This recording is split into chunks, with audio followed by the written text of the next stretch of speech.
વાત કરીએ દાહોદની તો દાહોદમાં ભાજપના નવનિયુક્ત પ્રમુખનો પદગ્રહણ સમારંભ યોજાયો હતો। સંતો મહંતોની ઉપસ્થિતિમાં સમારંભ યોજાયો હતો।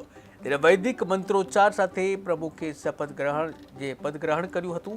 નગરપાલિકાની ચૂંટણી લડેલા તમામ સભ્યો પણ આ પ્રસંગે ઉપસ્થિત રહ્યા હતા। ત્યારે પદગ્રહણ કાર્યક્રમ બાદ એક સભાનું પણ આયોજન કરવામાં આવ્યું હતું, જે દાહોદમાં ભાજપના નવનિયુક્ત પ્રમુખનો પદગ્રહણ સમારોહ યોજાયો હતો। ત્યારે આ પદગ્રહણ સમારોહમાં ભાજપના અનેક કાર્યકર્તાઓ સહિત નેતાઓ પણ હાજર રહ્યા હતા। સાધુ સંતો પણ મોટી સંખ્યામાં ઉપસ્થિત રહ્યા હતા। ત્યારે વૈદિક મંત્રોચ્ચાર સાથે પ્રમુખે પદગ્રહણ કર્યું હતું। નગરપાલિકાની ચૂંટણી લડેલા તમામ સદસ્યો પણ હાજર રહ્યા હતા। પદગ્રહણ કાર્યક્રમ થયો હતો। આ કાર્યક્રમ બાદ સભાનું પણ આયોજન કરવામાં આવ્યું હતું।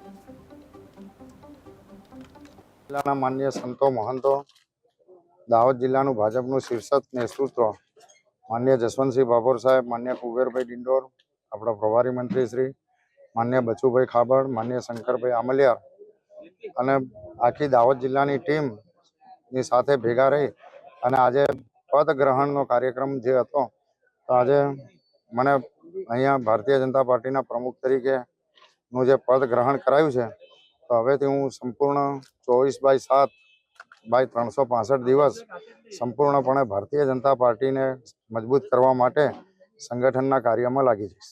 દાહોદ જિલ્લાના માન્ય સંતો મહંતો, દાહોદ જિલ્લાનું ભાજપનું શીર્ષક નેતૃત્વ માન્ય જસવંતસિંહ ભાભોર સાહેબ, માન્ય